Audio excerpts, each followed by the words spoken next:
So next up on our agenda is, fun game. Yay.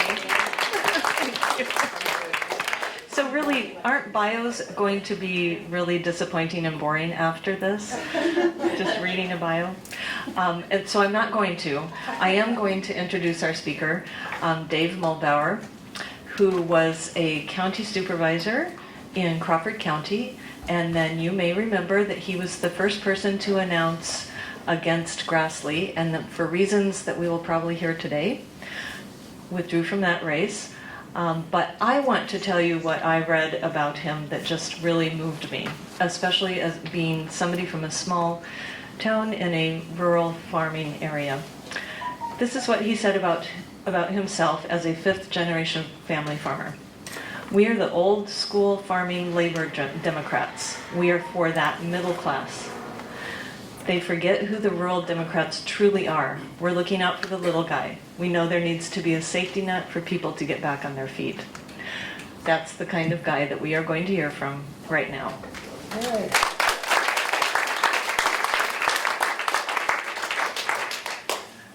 Well, thank you guys for being here tonight, and Lynn, thank you for that introduction. I'm Dave Muhlbauer. I couldn't say no today when Lisa reached out to me and wanted me to speak. And I've got my family with me, my wife Linda, and our three kids, Chas, Abe, and Rosin. And without them, like you guys know, they are the strength and the backbone behind any candidate.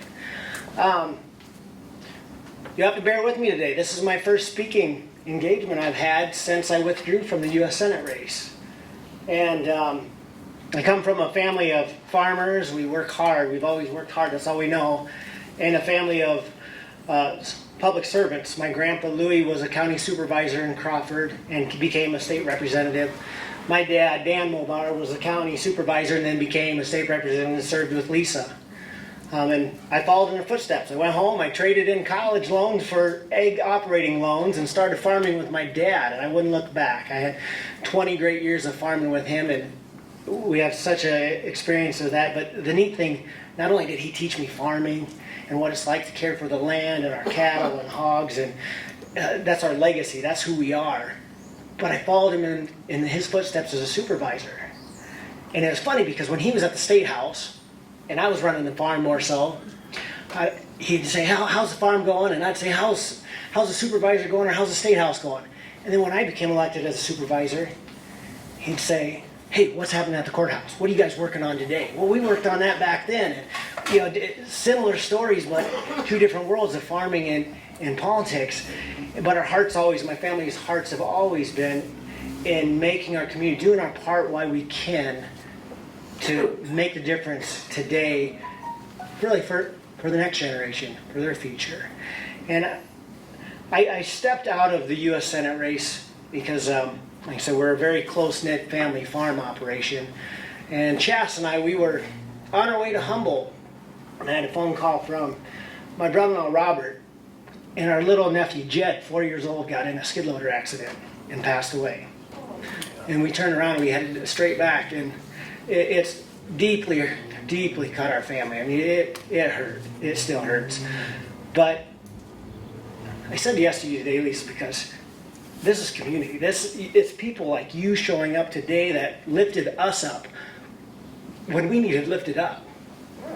And it's just amazing to see everyone here today, because this is where it all starts. This is what I love about county supervisor. You got to work with people every day and see the results firsthand. And that's something special. And when I was on the campaign trail and I crossed Sioux City to Cedar Rapids to Lee County to every which way, and I saw Ross a lot, we walked a lot of parades together, didn't we, Ross? Yeah. Probably tell I haven't walked a parade for a while, but I got a few parades you can walk with. I might have to take you up with it. Open invitation. But it was so great seeing people from all over the state. The message was always the same. Dave, what's going to happen with our education system? It'd be, Dave, what about health care and mental health? And we're afraid of one bad accident, one problem with our health that we could lose everything we have. it's all these things it is, and it was the same. It was our infrastructure, our economy, our businesses. What can we do to attract people to stay here? What can we do to attract our young people after they graduate to live here so that we don't see parents and grandparents moving to Colorado or wherever, Florida, you name it, to be by their kids. They want to have the life and opportunity right here for all of us. And that was the same message I heard over. That's the things that all across Iowa we're concerned about. But we're there. We got to keep fighting for it. And I get it. Federal sets laws, state sets laws, and it comes down to our county board of supervisor level. But because we're so in touch, and because Lisa and Latifah, and I know Linda couldn't be here today, but because they're so in tune with the community that they live in, that's where they have the opportunity. That's where we do at a grassroots level to speak up and to say, hey, this is the laws that are affecting us, and this is how we see things directly in our communities and can help make changes to those policies. As part of ISAC, Iowa State Association of Counties, I was secretary treasurer for a few years there, and I love that organization because they watched the laws that were coming out of the state, and they directly told us as supervisors or any local elected position, this is how it's going to affect you. Speak up to your legislators. Let them know whether it's good or bad. And I like doing that a lot. And I kind of wanted to share some experience and stories. Not all of them were good, but we had to push back and say something, or we're just getting walked over. A few years back, when Steve Holt and when they passed the gun weapons bill and allowed weapons in our courthouse, I brought up to Steve. I said, Steve, in Crawford County, we hadn't had an issue for 50 years. We have no weapons permitted in our courthouse. We have Sheriff Steinkühler right here that does active training shooting and has protocol in place. You open the door to invite people to flaunt it and come in. It's kind of those kind of things, I felt like you got to say something and put your foot down that this is not right and I want you to know. We had other times, there's things like the commercial backfill that, I don't know if you guys, Lisa knows all about, but, promising businesses a 90% assessed rate, but then not paying back the counties and shorting the counties the money. We pushed back, we fought back against it. We had a logging industry bill that came through when I was a county supervisor that allowed a 7-axle dump truck, and it came through on the Christmas tree bill. I don't know, Ross, do you remember that one? I think ACG was pushing behind it, but I'm not sure. anyways, long story short, we don't have logging industry in Crawford County, but it allowed these 7-axle dump trucks to go across our bridges without a county permit, not bypass our county engineer. Granted, it was a non-issue because we don't have the logging industry trucks in Crawford County, but what the issue was now all of a sudden we spent nearly $60,000 in our county going out to every single bridge and having to repost it to accommodate a vehicle that we don't even have. We met with our legislators and we said, this is a problem. Fought to try to overturn that. Take your pick and go down the line. Your MCOs have been a disaster. I'm on our local hospital board in Manning for a critical access hospital. Our reimbursement rate was at 75% just this last year because we also offer substance abuse training or facilities. They dropped us to 45%. Kind of ding our local hospital about $1 million. But I tell you these stories because it is so important to me that we speak up when we see them affecting our communities. It is so important to me to see people like Lisa, Latifah, Linda, taking the bull by the horns and really doing their job. 3 women on the board of supervisors in Story County, all Democrats. It's amazing. It's amazing. So I am humbled, very humbled to be here today, and just thank you. And support these gals. Support your local elected officials or Democrats. Help them to have that voice that speaks up to the top levels, that they can hear that on the highest point, and they will fight tooth and toe for you guys. So thanks for having me here today.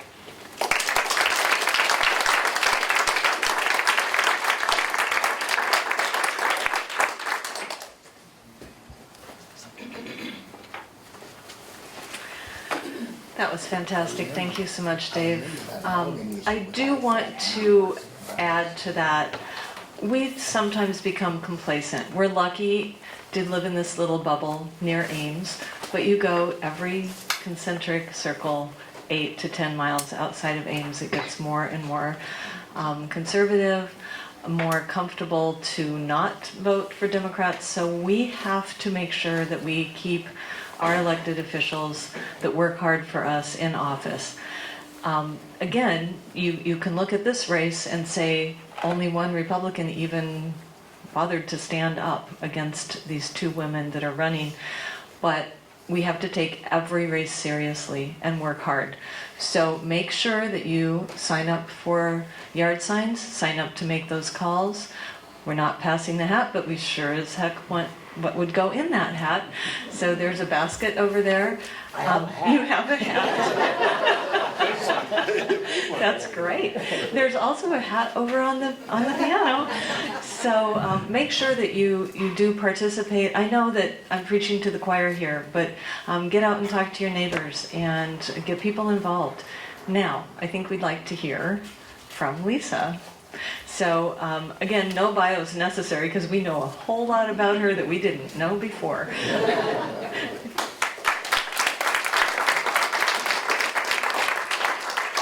Well, thanks, Lynn, and thanks everybody for coming out today. Dave, thank you so much for coming. I was impressed with you when I first met you at an ISAC conference, and heard you speak, and just having the opportunity to work with your dad. It was such an honor, and so thank you so much for coming over this way. And I'm glad that the weather cooperated and you were able to get everything planted, so you were able to. We weren't quite sure for a while there, but the weather cooperated. I also want to just thank everybody who's helped out with today. There's so many that are so numerous to list, and I apologize, Linda and I both apologize if we've missed anyone, but thank you for all of your support. We certainly can't do this without you. I've started out my morning with a parade in Cambridge today. It was a little moist. We weren't quite sure when we were driving down, and it was just pouring down, and my husband John kept saying, "Do you think they're going to have a parade today?" And I'm like, "Well, if they are, we're going to be walking in it." So it lessened up. It was a good parade, but it was a great way to start out today, and having everybody there with it. I've had the opportunity to work at various levels, and when I first ever thought of running for office, one of the people that I went to talk about what that would look like was Jane Halliburton. And Jane had talked to me about, getting involved. She told me to get involved in something I wasn't as familiar with. And, I was into early childhood, into healthcare, and so what did I do? I joined the West Story Fire Department Board and served on that for 10 years. It was something I didn't know anything about, but I've never forgotten that. And so when somebody ever asks me, what can I do for getting involved, or if they're interested in running, I tell them to get involved in something they don't know as much about, because there's so much out there for us to learn. Both Wayne and Jane have certainly been mentors of mine. I had the honor of working with Herman in the State House, although he was over in the other chamber, and we did certainly knock thousands, if not all, door knocking over the years and stuff.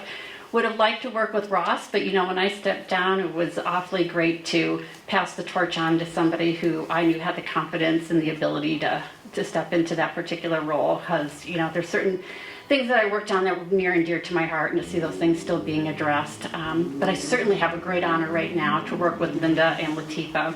And our names oftentimes get mixed up at the State House. You get 3 L's, and then we work with a couple other, Lucy, and then we have some staff named Leanne. And so, we're just like, just yell out L. One of us will respond to that. But it really is an honor to work with Linda and Latifa. Now, we've all become kind of experts in our various areas. We all serve on about 8 or 9 boards, and a lot of people don't realize that. They think you just come in on Tuesdays and have your board meeting, and that's it, and there isn't anything else for a supervisor to do. And I'm like, oh my goodness, there is so much more for a supervisor to do with the various boards that we're on, the meetings that you have into the evening. People ask me, what's your typical day like? And I'll say, we don't have a typical day. Some days, I have some meetings that start at 7 a.m. I've had some meetings that start at 7 p.m. So, you've got a wide variety of issues from working on. Latifah has really been kind of the leader working on housing issues. Linda has really taken on working on some of our issues surrounding like transportation and our water quality issues. And then over this past year, I think the thing that I've been most involved with is the federal ARPA dollars, those American Rescue Plan Act dollars. Story County was awarded about $18 million. We did a large process of putting applications out, and we have awarded out so far a little over $15 million. The majority of that is going out to our local communities, so it's not all dollars just for within our office. We felt the need to address wastewater needed to be addressed in communities that like Colo and Cambridge and Collins that don't have the large amount of revenue to be able to address that, to address health, to address child care initiatives. We know that the state is really struggling to have child care placements, and so we put forth funding for child care initiatives. For nutrient reduction issues, we've put dollars in trying to address adding more for like our roads and our trails and just a variety of things. And so it's really been a great opportunity for us to collectively sit down and work together and identify the needs that are in the county. And we know there's so much more out there. There's just never enough dollars to meet all the needs. But it's nice to be at the table to make those decisions and to be out listening to people and to hear their concerns, because unless you leave that office, you don't know what the needs are. So oftentimes you'll find us, we're in Zeering at a council meeting or Colo at a council meeting, or just various meetings. There have been one of the bigger meetings going on right now is related to the Ames Urban Fringe Plan, and so I've made sure I've been at all the meetings so far for those discussions, and there's a lot of feelings surrounded on that particular topic. And what we've kind of told the folks is until you put something out, you don't know if it's a good plan or a bad plan. So we need their input, and I need to be at the table to hear that input so that we can make the right decisions that affect people locally. So that's the charge that we are doing. Being a supervisor also has had one big learning curve for me. It's been about drainage districts. And Herman, that is one thing that Representative Scott Orth used to sit in front of me, and he would talk about drainage districts, and I wish I would have listened a little bit more when he spoke on those. But it certainly has been a learning curve on us. There's only about 48 counties out of our 99 that have drainage districts, and we're dealing with an over 100-year-old law and the impact for farmers when tiles are breaking and we need to fix or maintain the water flow for their lands. So that certainly has been, an area of interest. Dave kind of talked about changes at the state level and things that have been going on, and one of the bigger things that have gone on is the state has taken back mental health funding. The counties used to have a stake in that, and for some of the decision making. I think, and I'm looking back to Jane and Wayne, but I think this now takes us full circle back to pre-1980 when the state ran the mental health funding system, and didn't necessarily work so well. Thought we had a pretty good system, but now they have taken that back again. I will be continuing to serve on our Central Iowa Community Resources Governing Board, or our CICS board, but very concerned about the ability and our authority since the state has taken that over and what we're going to be able to do. So that's something we're certainly going to be monitoring. Definitely over my time, I will be probably seeing Herman and Ross and Beth a bit more, and Dave Dio, who represents this area, more down at the Capitol if there's any problems related to funding our mental health and disability system, because that's certainly a very vulnerable population, and we want to make sure that we are funding it adequately. Things that happen in our world, they always oftentimes say, well, it's a mental health issue, it's a mental health issue. Well, if it's a mental health issue, they darn well better make sure they're putting money towards it. So that is something we want to continue to do. We've been able to, as well, with meet all of the priorities, whether it's funding our roads, making sure that our public safety and emergency management have funding, that our auditor's office has the equipment needed to have fair and protected elections, to our county attorney's office to be able to do their operations. And we've done it with the same ability of being able to lower our tax rate to the lowest that it's been in over 20 years. And we've done that 2 years in a row. So very proud that we've been able to continue to be very cognizant and judicious in regards to the tax dollars that we are working with. So I, again, just really want to thank you all for coming out today. Lynn, thank you for emceeing today and for all that you've done. We appreciate all your support. I know Linda would have loved to have been here and is unable to, but please, whatever help you can give us, we certainly need it. We aren't taking anything for granted. We'll be outdoor knocking. We've done 2 of 9 parades, I think, that we have this year. So if you'd like to be out walking with us, please let us know, because we could certainly use the help and just get that name recognition out and get people, make sure that they're voting come November. So thank you again for all being here.